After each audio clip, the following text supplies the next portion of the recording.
नमस्कार दोस्तों, कैसे हैं आप सब। उम्मीद करती हूँ आप सब बहुत अच्छे से होंगे और अपने रोज़मर्रा की ज़िंदगी में बहुत अच्छे से अपने जीवन को व्यतीत कर रहे होंगे। तो मैं आपके साथ अपनी वीडियो में शेयर करती हूँ भगवत गीता के अध्याय के दूसरे श्लोक के बारे में, क्योंकि मैं पहले अध्याय का पहला श्लोक अपनी 2 वीडियो में पूरा कर चुकी हूँ। आप चाहें तो मेरी वो वीडियो में आप देख सकते हैं। और अब मैं शुरू कर रही हूँ संजय और पांडु पुत्रों के बारे में, जो धृतराष्ट्र बात कर रहे हैं और उन्होंने क्या चक्रव्यूह, क्या व्यूह रचना रची है युद्ध के मैदान में, उसके बारे में। और ये है पहले अध्याय का दूसरा श्लोक। तो आइए इस प्रभु श्री कृष्ण द्वारा दिए हुए जीवन के सार को हम सब मिलकर बांटते हैं। संजय ने कहा, हे राजन, पांडु पुत्रों द्वारा सेना की चक्रव्यूह देखकर राजा दुर्योधन अपने गुरु के पास गया और उसने ये शब्द कहे। ये पहले हिंदी जो संस्कृत का श्लोक है उसका ये हिंदी में अनुवाद है और उसका मतलब क्या है अब ये मैं आपके साथ शेयर करती हूँ। धृतराष्ट्र जन्म से अंधा था। दुर्भाग्यवश वह आध्यात्मिक दृष्टि से भी वंचित था।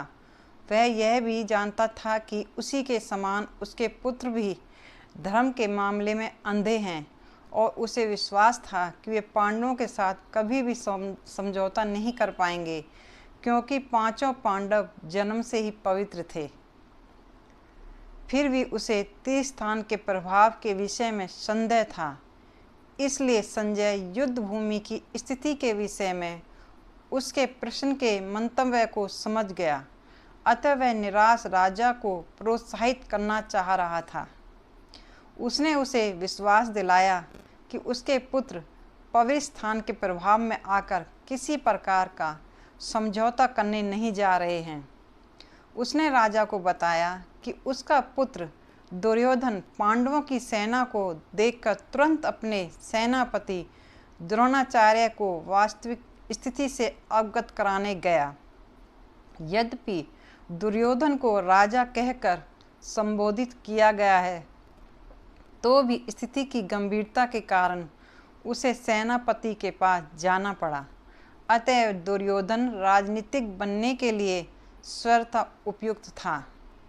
किंतु जब उसने पांडवों की व्यूह रचना देखी तो उसका यह कूटनीति व्यवहार उसके भय को छिपा ना सका। तो ये था मेरा दूसरे श्लोक का अर्थ। अब मैं आपके साथ तीसरे श्लोक का भी अर्थ शेयर कर रही हूँ, तो आप मेरा साथ दीजिए। हे आचार्य, पांडु पुत्रों की विशाल सेना को देखें, जिसके द्वारा बुद्धिमान शिष्य द्रुपद के पुत्र ने इतने कौशल से व्यवस्थित किया है। परम राजनीतिक दुर्योधन महान ब्राह्मण सेनापति द्रोणाचार्य के दोषों को इंगित करना चाहता था। अर्जुन की पत्नी द्रौपदी के पिता राजा द्रुपद के साथ द्रोणाचार्य का कुछ राजनीतिक झगड़ा था। इसी झगड़े के फलस्वरूप द्रुपद ने एक महान यज्ञ संपन्न किया था, जिससे उसे एक पुत्र प्राप्त हुआ था और द्रोणाचार्य का वध कर सकने के लिए उन्होंने कसम खाई थी। द्रोणाचार्य इसे भली भांति जानता था। वैसे इसमें कुछ शब्द जो है ना, जानता था, और ये शायद मैं गलत पढ़ती हूँ, माफ़ करना।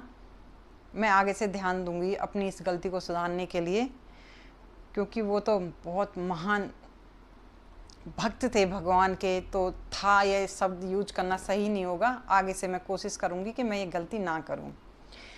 द्रोणाचार्य उसे भली भांति जानते थे, किंतु जब द्रुपद का पुत्र धृतद्युम्न युद्ध शिक्षा के लिए उनको सौंपा गया तो द्रोणाचार्य को उसे अपने सारे सैनिक रहस्य प्रदान करने में कोई झिझक नहीं हुई। देखिए वो कैसे थे। उन्हें पता था कि ये जितनी भी शिक्षा मेरे से ले रहे हैं ये मेरी मौत का कारण बनेंगे, लेकिन वो अपने फ़र्ज से पीछे नहीं हटे थे। उस धृष्टद्युम्न कुरुक्षेत्र की युद्ध भूमि में पांडवों का पक्ष ले रहा था।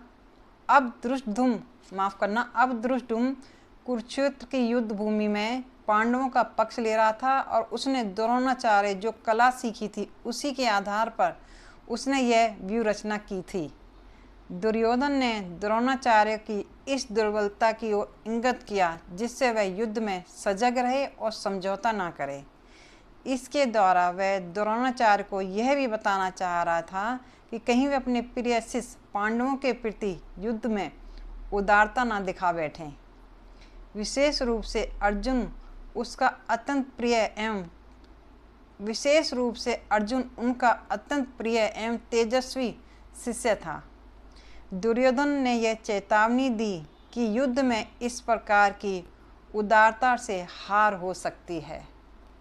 तो ये मेरा भगवद गीता के पहले अध्याय का 3रा श्लोक पूर्ण हुआ। उम्मीद करती हूँ आप मेरी इस यात्रा में, जो मैंने ये एक यात्रा शुरू की है, प्रभु की कृपा से आप मेरा साथ देंगे और आप मेरे साथ इस यात्रा में अंत समय तक पूरी, जब तक मेरी भगवद गीता पूरी होती है, आप मेरे साथ चलेंगे। जय श्री कृष्ण।